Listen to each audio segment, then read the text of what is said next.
జమ్మికుంట పట్టణ మరియు నియోజకవర్గ ముఖ్య కార్యకర్తల సమావేశానికి వచ్చేసిన మా నాయకులకు ధన్యవాదాలు తెలియజేస్తూ, ముఖ్యంగా గత 30 సంవత్సరాల నుండి కాంగ్రెస్ పార్టీని నమ్ముకున్న కాంగ్రెస్ కార్యకర్తలను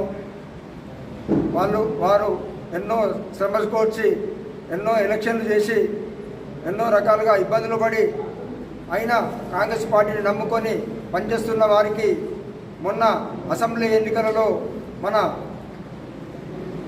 అనుకోకుండా ప్రణవ్ అనే వ్యక్తికి రీఫామ్ ఇవ్వడంతో ఆ రోజు ప్రతి ఒక్క కార్యకర్త గడప గడపకు ఎంతో కష్టపడి పనిచేసినా కూడా సరే ఆయన దురదృష్టం వల్ల ఓడిపోవడం జరిగింది. అయినా కార్యకర్తలు ఎలాంటి భయపడకుండా మళ్ళీ మొన్న జరిగే పార్లమెంట్ ఎన్నికలలో కూడా చాలా కష్టపడ్డా కూడా తను వారిని గుర్తించకుండా కొత్త వారికే ప్రియారిటీ ఇచ్చి వారితో పనిచేయించుకొని పాత వారికి ఎలాంటి అవకాశాలు కల్పించకపోవడం అందరికీ బాధాకరం. ఎందుకంటే తను అసలు కార్యకర్త నుండి జెండా మోసి పనిచేసి వచ్చేది ఉంటే తనకు కార్యకర్త కష్టం తెలుస్తుండే ప్రణవ్ గారికి. అతనికి తెలవకపోవడమే, అతనికి ఇచ్చే రాంగ్ గైడెన్స్ వల్లనే ఈ రోజున ఆయన తప్పుదారి పోతున్నాడు.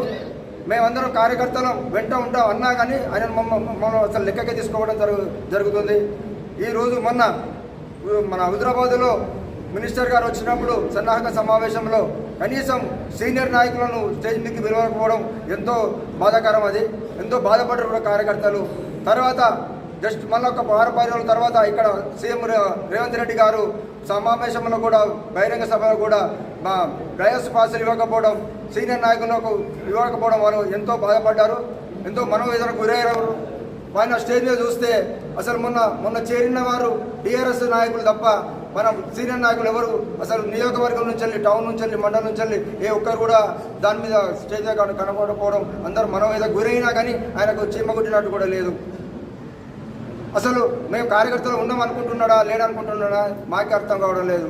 సరే, ఈ విషయంలో ఇప్పుడు కూడా తను ఎలక్షన్ల తర్వాత నేను అందరితో కూర్చొని మాట్లాడతా, అందరిని పిలిపించుకొని మాట్లాడతా. అరే జరిగిపోయిన తర్వాత మీరేంటండి మేము మాట్లాడేది?